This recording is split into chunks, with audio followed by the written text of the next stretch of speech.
Hey, how's it going? My name is Philip Brady. I'm based in Northern Ireland, but I'm on the Association for Coaching's regional team for the Ireland and Northern Ireland. And I'm an executive coach. I work with a number of leaders, from those who are kind of increasing their scope. Maybe they've been recently promoted, but also executives, I guess, looking to increase their performance. Over the last couple of months, what I've been paying attention to is actually physiology and the impact on performance. And there's kind of two lenses to why. One is for well-being.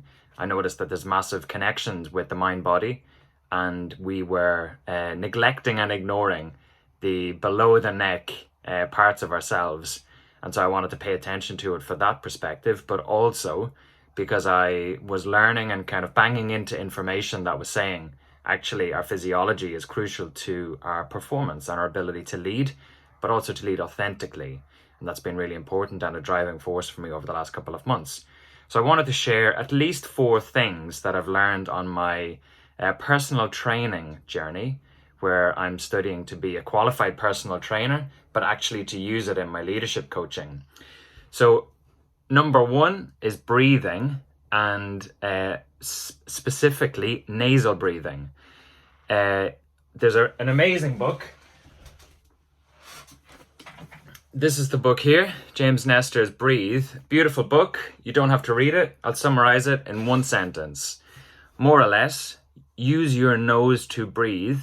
And if you want to reset, reground, come out of your kind of fight, flight, or freeze stress response, the way to do it is 5.5 seconds in, 5.5 seconds out, nasal breathing for roughly a minute. It will reset you.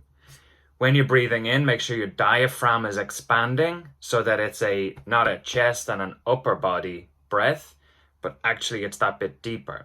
That will ground you. Profound difference. If you want to do 2.0 of that, try it doing cardio. And we're going to talk about cardio in a second, but it definitely has made a massive difference to me and my sense of grounding before I have to do senior presentations. I nasal breathe roughly for that rhythm. I do 5 and 5 because I'm not going to count a half second, but it's been profound and I've really enjoyed kind of exploring that over the last couple of weeks, and especially since I've started reading that book. If you want to read it, James Nestor, Breathe. Number 2 is we don't move enough. We've all been sat at home, home offices, all that kind of stuff, whatever that looks like for you and how you've been working maybe remotely with clients. It doesn't matter, you probably don't move enough. But the second part of that is we probably don't move from the ground up correctly either. So what I would suggest is actually walk barefoot more often. And what that means then is your shoes typically constrict your feet and your toes. What you actually should be able to do is expand your feet. I won't show you this. Some people are freaked out by toes, but actually the difference in my feet, and like that, if you get the feet right, up the chain gets right, and it just kind of resets. It's made a profound difference to my lower back pain. If you want exercises on some of the other things that I've been doing for my lower back pain, really happy to share. But it starts with literally most of the day I walk barefoot, and I've invested in some barefoot trainers then as well so that I can walk outside and I don't have to walk around in my bare feet. So that's number 2. Wiggle your toes. Try and stretch them as much as you can. It'll look weird, but I promise it's the way that we're built and designed, and it's important to go back to that. Number 3 is when we hear of exercise, we either go to HIIT or strength-based stuff or cardio. I'll offer you kind of 2 different modes of things to think about if you want to lose weight, tone up, whatever it looks like. One is HIIT, high intensity interval training, so HIIT.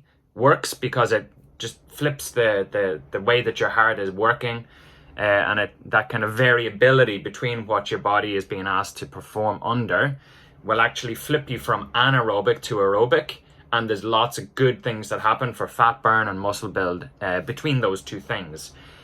HIIT works really good, definitely a couple of times a week, no issue. Maybe 2, start with 1, no issue. The second is MISS, HIIT or MISS. MISS is MISS, moderate intensity, steady state cardio. So HIIT, kind of 30 seconds on, full power, all for 15, 30 seconds on. Moderate intensity, steady state cardio going for a walk, fast enough that you can have a conversation, not fast enough that you couldn't sing a song. So as in, you should be able to have a conversation with somebody, your heart rate is elevated, and you could maintain that for an hour. If you do that, that is actually fat burning. Carbs are not bad. Fats are not bad. Nothing is bad. It just has to be in this zone when you're doing steady state cardio. So HIIT or miss, really useful. The fourth one is, when I say carbs, fats, proteins, none of them are bad. All diets, actually what they do is a calorie deficit. Calorie deficit is, you give your body, this is the deficit between the 2 points, that is what works. Over time, it's proven, if you do keto, you're cutting out carbs, you're storing less water, your body is burning fuel in a different way, it's a calorie deficit. If you do no fats, your body is not getting that source of fuel. It all converts to the same stuff. Your body doesn't care if you eat 1,000 calories of Skittles or 1,000 calories of rice. Doesn't matter, calorie deficit. It's the only thing that works, and it will always work because every diet is based on it, just different inputs or frames around it. There were 4 things that I've learned so far anyway around movement. Breathing, nasal breathing, 5 in, 5 out. Toes, wiggle your toes a little bit more. Barefoot. Don't wear shoes if you can help it during the day or wherever it's safe to do so.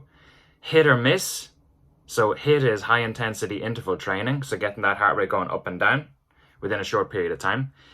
Miss is moderate intensity steady state cardio.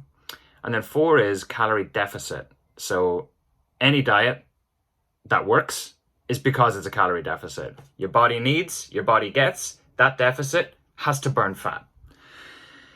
There were 4 things that I've learned so far. The connections that I'm making to movement and to our bodies and those kind of things are actually around vertical development. I want to be able to equip people when they're making transitions physiologically to be able to perform and navigate that tension. And I'm building my understanding literally from the joints out. Speaking of joints out, one of the things that I would absolutely invite everyone to do every day, because it's super important, we only get one body, is to do controlled articular rotations or CARs. If you want to learn a routine to do that, I can send you it. It's really easily done. Literally, it works your neck, your shoulder blades, your shoulders, your wrists, your elbows. It also does your hips, your lower back, your thoracic spine, your knees, your ankles, and your toes. You can do toe CARs as well. Sounds crazy, but they're all the stuff that I've learned over the last couple of months while paying attention to physiology. Hopefully it's useful. Test one. Let me know how you get on.